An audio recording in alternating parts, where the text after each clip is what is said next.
Vous avez chanté avec moi, vous avez chanté avec nous, ébahi par ton ciel. Et c'est vrai que nous voulons nous laisser régénérer dans notre esprit, dans notre pensée, tout ce que la Bible nous révèle par rapport au ciel.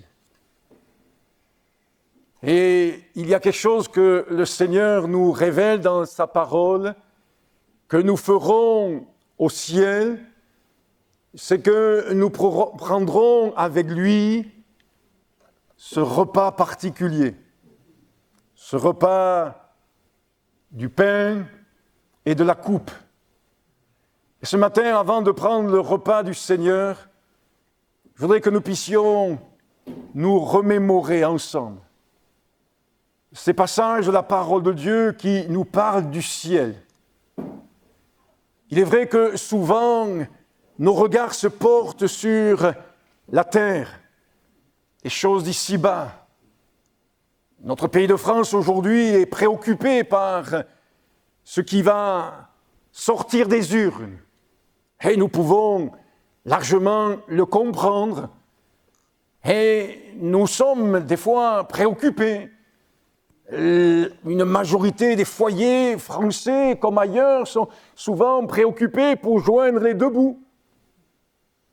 Et puis, certains aussi sont là à chercher un logement.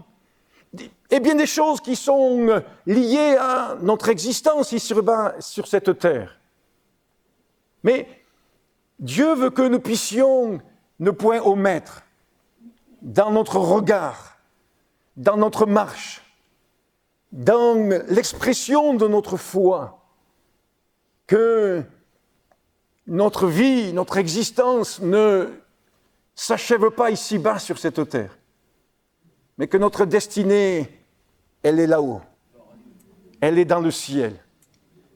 Alors, j'ai intitulé la pensée de Dieu ce matin, la parole de Dieu, de cette manière-là ce matin, vivement le ciel. Ah, vos amens m'encouragent. Oui, vivement le ciel. Oh, loin de nous d'avoir une pensée suicidaire. Loin de nous de mépriser le temps que Dieu nous accorde ici-bas sur cette terre. Non, nous voulons bien compter nos jours. Nous voulons bien les utiliser. Nous voulons les utiliser pour la gloire de Dieu. Nous voulons les utiliser pour faire avancer le royaume de Dieu. Nous voulons les utiliser pour témoigner que la vie se trouve en Christ. Et je pourrais encore énumérer différentes choses qui nous amènent à considérer que oui, tant que Dieu ne nous enlève pas ce souffle de vie, nous avons une raison d'être sur cette terre. Mais nos regards se fixent plus loin que ces quelques années ici-bas, ces quelques décennies ici-bas. Notre regard, il se porte vers le ciel. Dans l'évangile de Jean, au chapitre 14, si vous voulez ouvrir la Bible avec moi, nous connaissons amplement cet encouragement du Seigneur qui nous dit ceci, pendant que vous cherchez, je dis les premiers mots que vous connaissez sans doute, pour la plupart d'entre vous, qui nous dit ceci, que votre cœur ne se trouble point. Alléluia! Oh, Dieu nous donne une parole des plus agréables, que votre cœur ne se trouble pas. Jean 14, verset 1. Croyez en Dieu et croyez en moi. Il y a plusieurs demeures dans la maison de mon Père. Si cela n'était pas, je vous l'aurais dit, je vais vous préparer une place. Et lorsque je m'en serai allé et que je vous aurai préparé une place, je reviendrai et je vous prendrai avec moi, afin que là où je suis, vous y soyez aussi. Oh, quelle espérance! Vous savez où je vais et vous en savez le chemin. Thomas lui dit, « Seigneur, nous ne savons où tu vas. Comment pouvons-nous en savoir le chemin ?» Jésus lui dit, « Je suis le chemin, la vérité et la vie, nul ne vient au Père que par moi. L'apôtre Paul illustre bien ce que je disais en introduction. Nous trouvons cela, sa pensée, dans Philippiens au chapitre 1 et au verset 22. Philippiens chapitre 1, verset 22. Mais, dit-il, Philippiens 1, verset 22, s'il est utile, et nous cherchons ce qui est utile, s'il est utile pour mon œuvre que je vive dans la chair, je ne saurais dire ce que je dois préférer. Je suis pressé des deux côtés. J'ai le désir de m'en aller et d'être avec Christ, ce qui de beaucoup est le meilleur, mais à cause de vous, il est plus nécessaire que je demeure dans la chair. Quel dilemme chez l'apôtre Paul. Parce que, oui, permettez-moi de le dire de cette manière-là. Quand nous découvrons par la Bible ce qui nous attend au ciel, on a envie d'y être.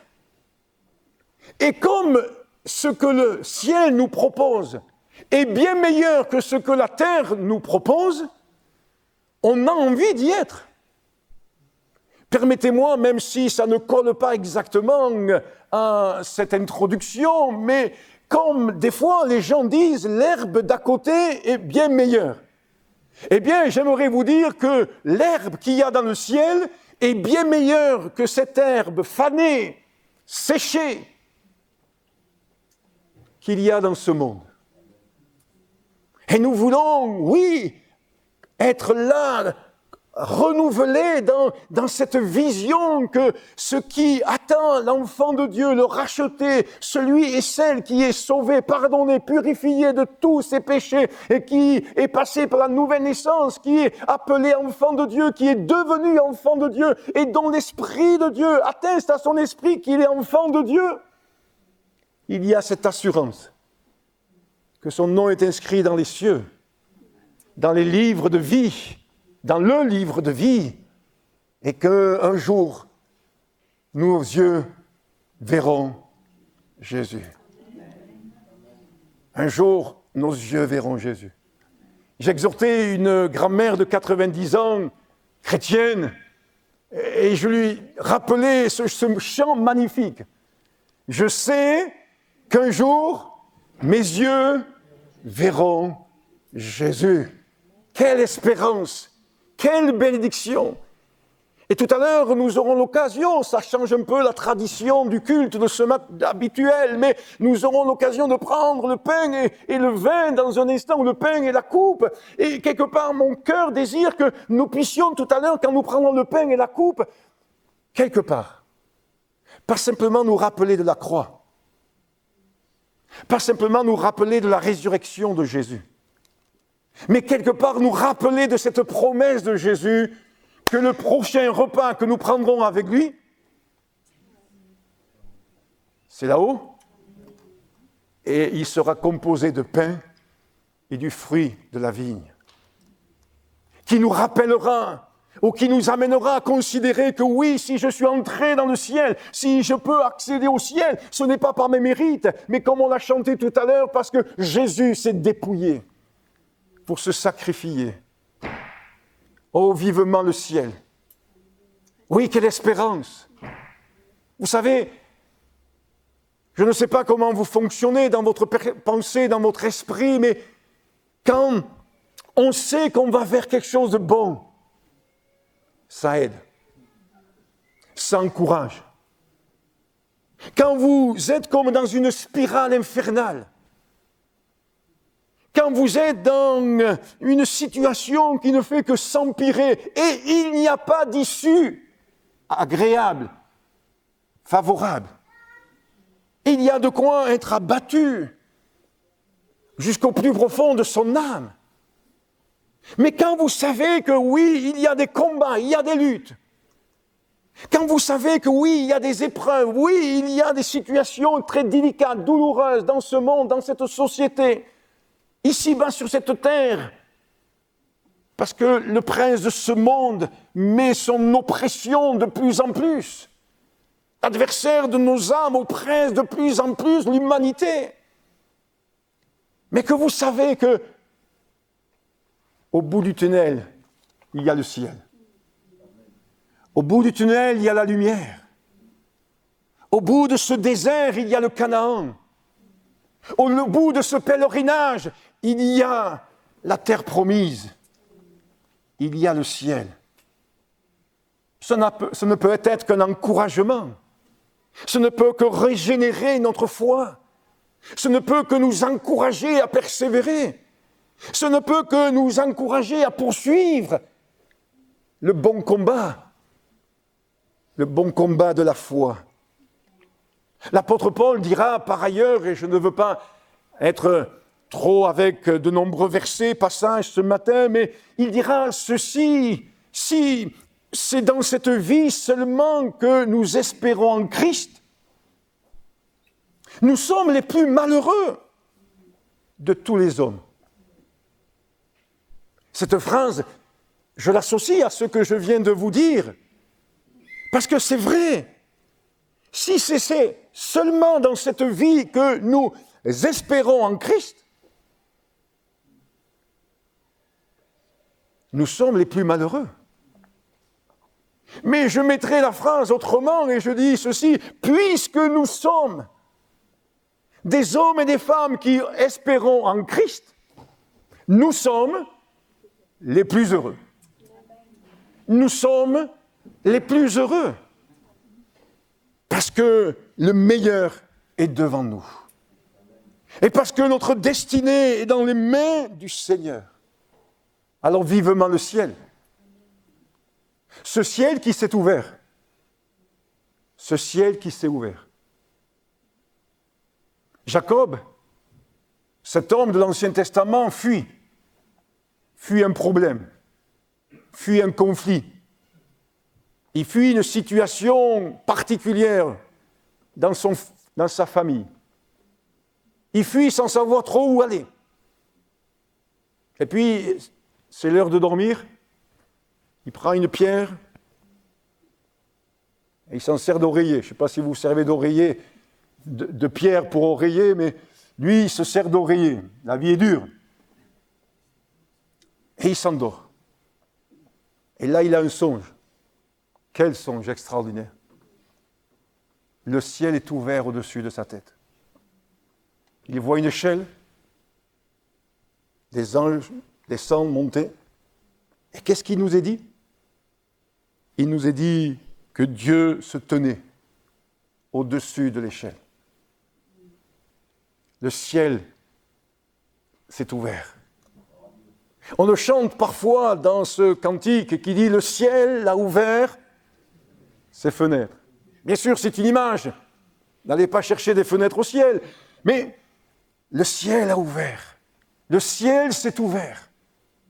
Et Jacob va avoir une vie complètement changée à partir de ce moment-là. Certes, il a des choses à régler. Certes, il a besoin de se réconcilier avec son frère Ésaü. Certes, il a besoin d'être transformé par le Seigneur Jésus-Christ. Et le Seigneur Tout-Puissant va le transformer, même s'il va finir boiteux. Certes, il y a bien des choses dans la vie de cet homme qui ont besoin où il y a besoin de l'intervention de Dieu, comme dans la vie de chacun d'entre nous, comme dans ma vie. Mais quelle grâce de savoir que le ciel est ouvert et que le ciel n'est pas fermé. C'est triste quand le ciel est fermé. Rappelez-vous avec moi ces 3 ans et demi du temps d'Élie, le prophète. Et l'apôtre Jacques en reparlera dans son épître. 3 ans et demi où le ciel est fermé. Pas une seule goutte d'eau. La sécheresse. Et le ciel s'est fermé pourquoi? Sur ordre de Dieu. Sur ordre de Dieu. C'est Dieu lui-même qui ouvre le ciel, c'est Dieu lui-même qui le ferme. Et quelle bénédiction pour nous ce matin de nous rappeler qu'au moment de la nouvelle dispensation, lorsque Christ est venu dans ce monde, dans le Nouveau Testament, le temps de grâce, le temps de visitation de Dieu, voici que lorsque Jésus a été baptisé d'eau, qu'est-ce qui s'est passé là? Après le baptême de Jésus, le ciel s'ouvre, une voix se fait entendre, l'Esprit sous forme d'une colombe descend. Et Luc chapitre 3 verset 21 nous dit, Jésus fut aussi baptisé et pendant qu'il priait, le ciel s'ouvrit. La prière amène le ciel à être ouvert. La prière maintient le ciel ouvert sur nos vies, sur nos cœurs. Quelle réalité extraordinaire dans laquelle Dieu nous conduit et Dieu nous fait rentrer. Il veut nous faire rentrer dans cette dimension du ciel. Il veut nous faire rentrer dans cette vie céleste. Parce qu'il est conscient que la vie de ce monde, la vie terrestre, n'est pas ce à quoi il nous avait appelés, ce à quoi il nous avait destinés. Mais quelle bénédiction, il nous fait entrer dans sa vie, cette vie éternelle. Car il n'a, l'Éternel, ni commencement ni fin. Il est, comme le dit autrement la Bible, l'alpha et l'oméga. Et lorsque Dieu se révèle à son peuple, lorsque Dieu se révèle même dans le Nouveau Testament, il dit ceci, « Je suis le Dieu d'Abraham, d'Isaac et de Jacob. Je ne suis pas le Dieu des morts, mais je suis le Dieu des vivants. » Et le ciel, pour nous, ça nous amène à considérer cette dimension de vie éternelle. Car Dieu nous a tant aimés qu'il a donné son Fils unique, Jésus-Christ, afin que par la foi en Jésus, nous ne périssions pas, mais que nous ayons la vie éternelle. Et la vie éternelle, c'est qu'ils te connaissent, dira Jésus, toi le seul vrai Dieu, et celui que tu as envoyé, Jésus-Christ. Oh, quelle bénédiction! C'est ce qui amènera l'apôtre Paul à dire « Christ en vous ». L'espérance de la gloire. La gloire, ce n'est pas simplement la manifestation de la puissance, de la grandeur, de l'autorité, de la souveraineté de Jésus dans les corps, face aux démons, face aux événements.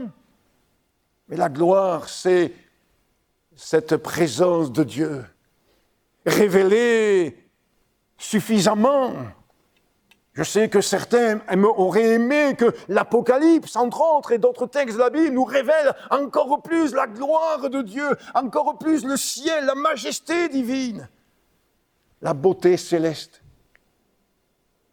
Mais la Bible nous en donne suffisamment. Permettez-moi peut-être de dire les choses de cette manière-là. Il nous en donne suffisamment pour que ça nous donne goût. Ça nous donne envie d'en savoir un peu plus. Ça nous donne envie de connaître encore plus et de persévérer. Oui, parce qu'il y a besoin de persévérer pour pouvoir aller dans le ciel et dans la gloire. Alors, Tite, au chapitre 2 et au verset 11, verset à 13, est intéressant dans le fait qu'il nous est parlé de ce salut, mais il nous est dit dans la continuité de ce passage, en attendant la bienheureuse espérance et la manifestation de la gloire de notre Dieu et Sauveur Jésus-Christ. Oh, merci notre Dieu, parce que le ciel s'est ouvert. Et parce que comme nous l'avons lu tout à l'heure dans l'évangile de Jean au chapitre 14, et Jésus est venu nous montrer le chemin qui nous conduit au ciel. Tite chapitre 2, versets 11 à 13. En effet, le Seigneur est celui qui, je le lis, dit ceci dans cet épître, « Car la grâce de Dieu, source de salut pour tous les hommes, a été manifestée. Elle nous enseigne à renoncer à l'impiété et aux convoitises mondaines, et à vivre dans le siècle présent selon la sagesse, la justice et la piété, en attendant, verset 13, la bienheureuse espérance et la manifestation de la gloire de notre grand Dieu et Sauveur Jésus-Christ. Alléluia. Quelle espérance. Oui, c'est le souhait de Dieu. Et nous l'avons lu, je reviens encore sur ce passage dans Jean au chapitre 14, où il est écrit ceci, « Je m'en vais vous préparer une place. Je reviendrai. » Et ce que je voudrais noter avec vous, ceci, il dit, « Je vous prendrai avec moi, afin que là où je suis, vous y soyez aussi. » Afin que là où je suis, dit Jésus, vous y soyez aussi. Il n'a pas dit la même chose par rapport à la croix. Mais par rapport au ciel, il dit cela. La croix, c'est le Seigneur qui l'a portée. Et le Seigneur nous invite à entrer dans son ciel. Parce qu'il nous aime tant, tellement. Et je bénis Dieu. Parce que Dieu ne nous a pas appelés, comme des pensées mensongères le disent, à vivre éternellement sur terre. Mais Dieu nous a donné ce qu'il y a de plus beau et de magnifique. Il veut que nous puissions vivre dans son ciel, dans sa gloire, pour l'éternité. Il ne peut pas nous offrir quelque chose de plus grand.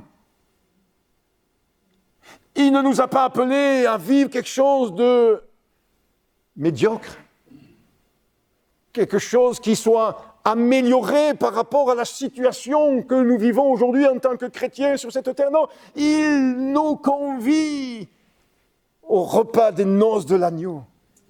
Il nous convie à être dans la gloire. Et ça dépasse mon entendement, moi qui vous prêche cela ce matin, parce que depuis toute éternité, Dieu est dans le ciel, Dieu est dans la gloire.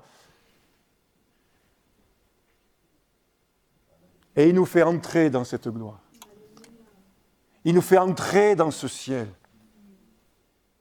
Quelle grâce, quel honneur, quel privilège, afin que là où je suis, vous y soyez aussi. C'est une preuve sublime de l'amour de Dieu à notre égard. Il veut pour nous le meilleur. Il veut pour nous ce qu'il y a de plus extraordinaire, glorieux, pur, parfait. Ce qui amène à une intensité au niveau de notre âme. Et aujourd'hui, nous sommes dans la foi, aujourd'hui, nous sommes à Christ, aujourd'hui, nous vivons les arts de l'esprit, c'est-à-dire, nous vivons une partie de ce que Dieu nous a accordé par ce salut, par cette justification. Nous vivons une partie. Mais lorsque nous serons dans le ciel, nous vivrons l'intensité de sa vie et de sa présence. C'est moi qui vous parle ce matin, j'ai du mal à comprendre quelle sera l'intensité de la paix de Dieu, de la joie de Dieu, du repos de Dieu, de la vie de Dieu que nous ressentirons, qui sera palpable, qui sera vraiment quelque chose qui animera notre être. Il nous rend participants à sa nature divine. Il nous rend participants à sa nature divine, la vie éternelle. Et c'est la raison de sa venue sur cette terre. Il est venu sur cette terre pour triompher de ce qui nous empêchait de rentrer dans ce ciel. Et nous le bénissons et nous l'avons loué ce matin encore et nous le louons chaque jour, chaque nuit, chaque fois que, nous le pouvons parce qu'il nous accorde une grâce excellente. Alors même si nous sommes comme Lazare, pas le frère de Marthe et Marie, mais le Lazare de la parabole, même si nous sommes comme ce Lazare mis au rang de la société, mis de côté, méprisé, même si on nous regarde avec une certaine hauteur, mépris. Bref, vous connaissez l'histoire de ce Lazare que je n'appellerai pas le pauvre, parce qu'il était riche. La richesse qui était en lui n'était pas visible des hommes, mais par contre, elle était visible de Dieu. Et cela nous amène à nous rappeler que la richesse qui est précieuse, ce n'est pas celle qui scintille. Ce n'est pas celle qui est sur un compte bancaire, qui est dans la pierre, ou bien d'autres choses. Et la richesse qui est précieuse, c'est celle qui vient d'en haut. Oui, on sait que l'or et l'argent ne sont que des choses périssables. Mais la grâce de Dieu, le pardon de Dieu, le salut de Dieu, c'est précieux. Alors, si tu es à Christ, tu es riche. Et laisse-toi nourrir de cette bénédiction. Laisse-toi nourrir de cela. Peut-être professionnellement, les choses n'ont pas abouti comme tu aurais voulu. Peut-être que tu n'as pas pu réussir le diplôme ou avoir le diplôme que tu aurais voulu. Peut-être, il a fallu, envisager de revoir à la baisse certains projets par rapport à la difficulté matérielle, sociale, financière de ce monde. Mais ne te laisse pas frustrer par celui qui réussit en apparence, mais laisse le Seigneur Jésus-Christ te nourrir de cette richesse spirituelle qu'il y a en lui. Et que les meilleurs trésors sont dans le ciel. C'est ce que Jésus dira dans le sermon sur la montagne. Oui, rappelez-vous de ce Lazare qui, lorsqu'il va décéder, lorsqu'il va s'endormir, il va être accueilli dans le sein d'Abraham. Quel accueil le Seigneur nous réserve.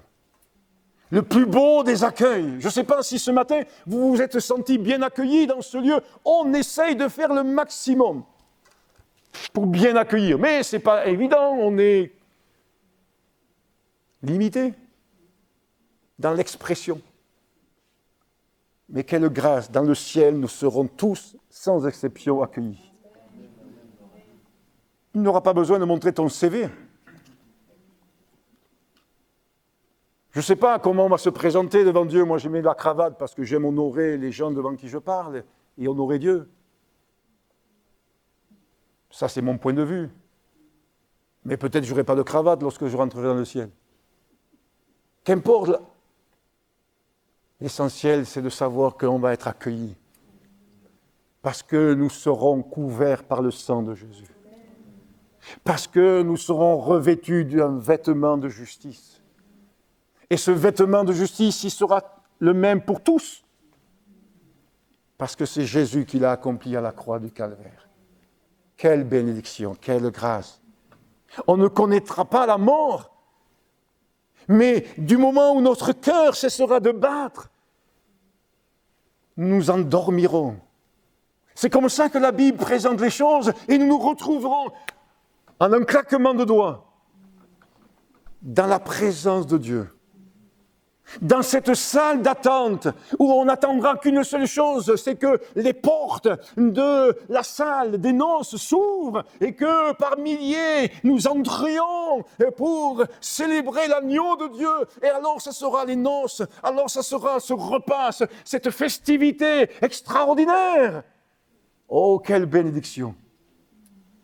Un jour, on a assisté avec mon épouse à un mariage et différent de notre culture. Et l'accueil, l'entrée des mariés a dû presque durer 1 heure.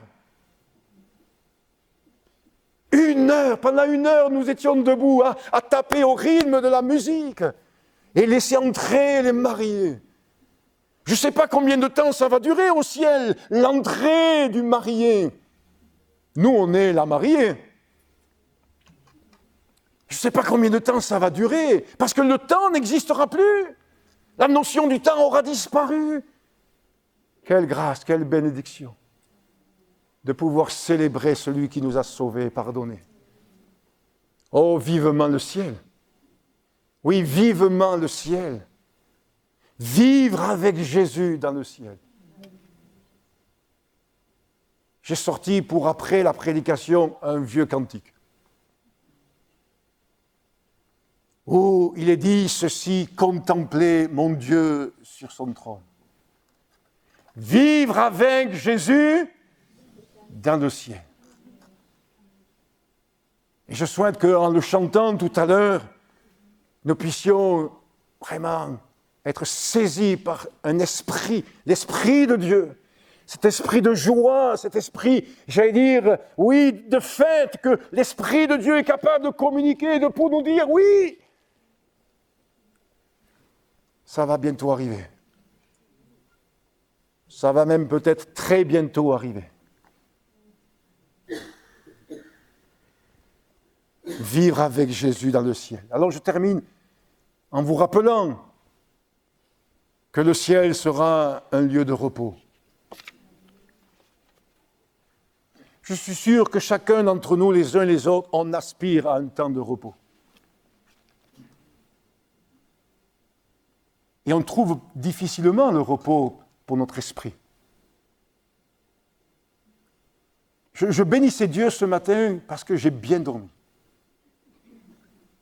J'ai dormi profondément. Ce n'est pas toujours le cas de la nuit du samedi au dimanche. Et j'ai dormi profondément. C'est même le réveil qui m'a réveillé, ce qui est rare. Et je bénissais Dieu, je dis Seigneur, ça fait du bien, le repos. Il y a une femme qui est chère à mon cœur, qui m'a dit que si j'étais là le jour de son enterrement, on fasse chanter « Quel repos céleste !» Quel repos céleste ! Je ne veux pas oublier qu'un jour je serai dans le repos de Dieu. Tu as des combats, tu as des luttes. Nous avons des combats et des luttes. Et nous en aurons jusqu'au bout. Mais quelle grâce d'être déjà dans cette option, dans cette vision, de se dire qu'un jour je serai dans le repos de Dieu. Apocalypse chapitre 14, verset 13, nous dit ceci, « Heureux dès à présent les morts qui meurent dans le Seigneur, oui, dit l'Esprit, afin qu'ils se reposent de leurs travaux, car leurs œuvres les suivent. » J'ai été touché par les dernières paroles d'un pasteur juste avant son décès. Il a dit ceci à ses collègues pasteurs, « Ne priez pas pour moi, je sais où je vais. Je vais dans le repos de Dieu. Mais priez pour ceux qui meurent et qui, à ce jour, n'ont pas encore saisi la grâce de Dieu et qui ne sont pas encore assurés d'être dans ce repos céleste. Car s'il y a le repos céleste, il y a un lieu de tourment. Il y a un lieu de tourment. Quel repos céleste! Mais quel lieu de consolation aussi qu'est le ciel! Il n'y aura plus de larmes. Je cite Apocalypse chapitre 5, verset 17, « Car l'agneau est au milieu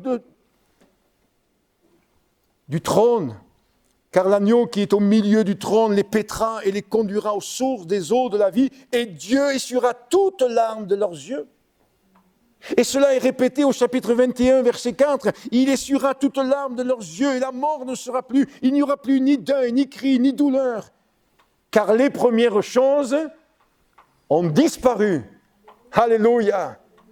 La vie ici-bas est une chose. La vie là-haut en sera une toute autre chose. Si vous avez grandi au contact de l'Évangile, peut-être vous avez pensé les mêmes choses que moi. Moi, quand j'étais petit, je croyais que la vie éternelle, c'était qu'on allait continuer à vivre comme ici-bas.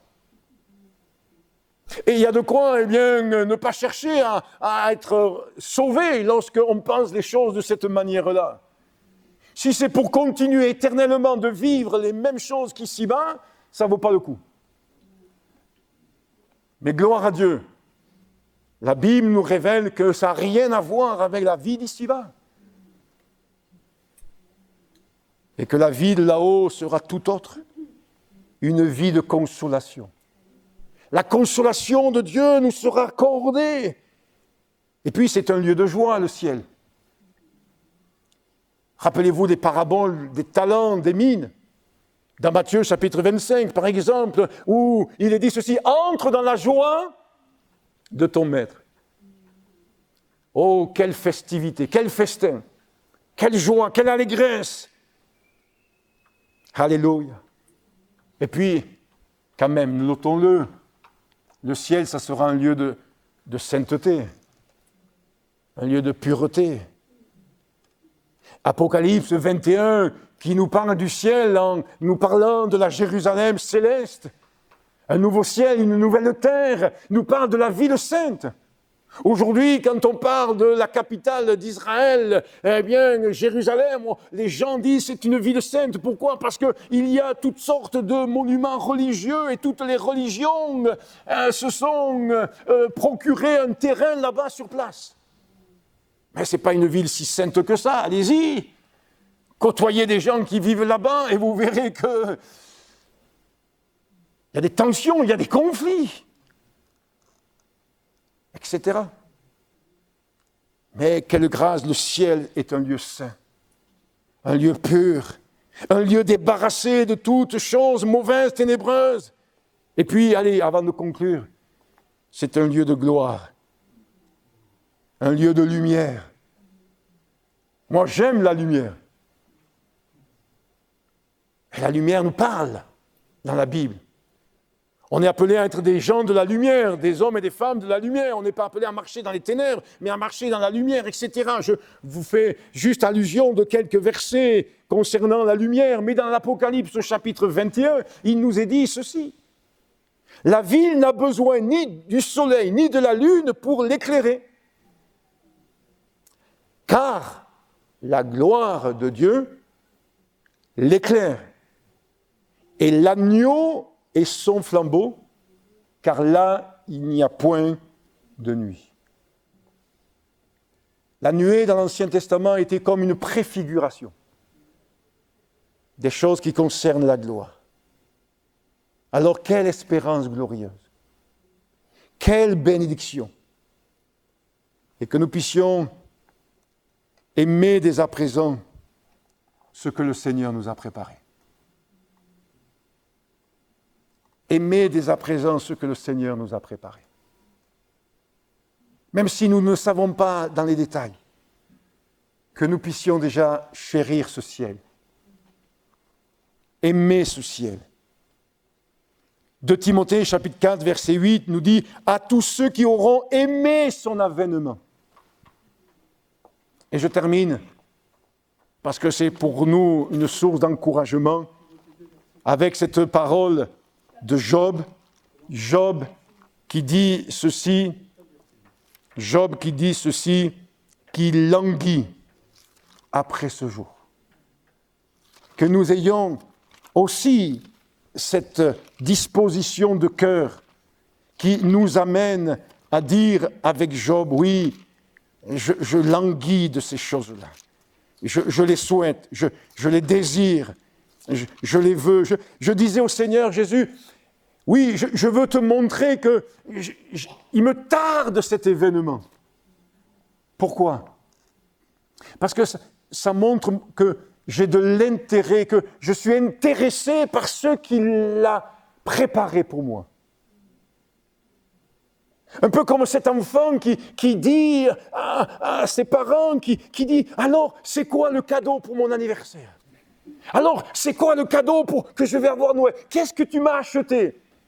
Vous voyez, il a envie, parce que il sait que ça va le réjouir, il sait que c'est quelque chose qui lui a été offert, qui va lui être donné, sans doute pour lui faire plaisir. Et Job dit ceci, « Je le verrai. Mes yeux le verront.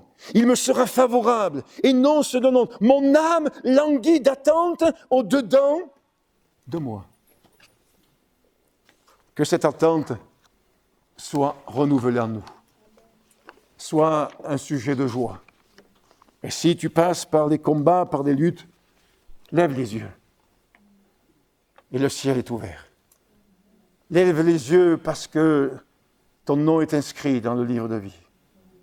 Lève les yeux et sache que Jésus te prépare une place. Lève les yeux et considère que ta vie n'est pas appelée à rester dans la souffrance et la difficulté, mais ta vie est appelée à être dans la gloire de Dieu.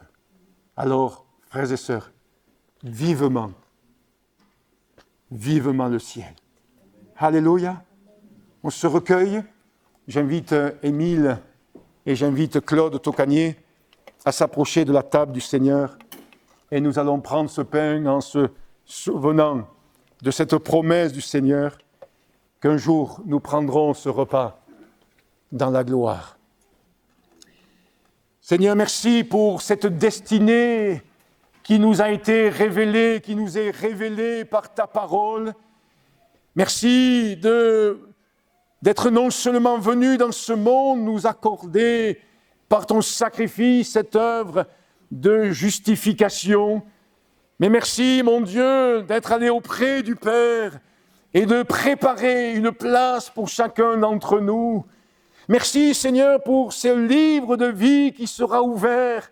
Et nous te prions, Seigneur, pour que tu nous aides à persévérer, afin que notre nom demeure inscrit dans ce livre de vie. Et que, Seigneur Jésus-Christ, nous soyons avec toi dans l'éternité. Sois béni, exalté pour cet avenir glorieux. Sois béni, exalté pour cet avenir avec toi dans ta gloire. Amen. Alléluia. Gloire à l'Éternel. Gloire à Jésus.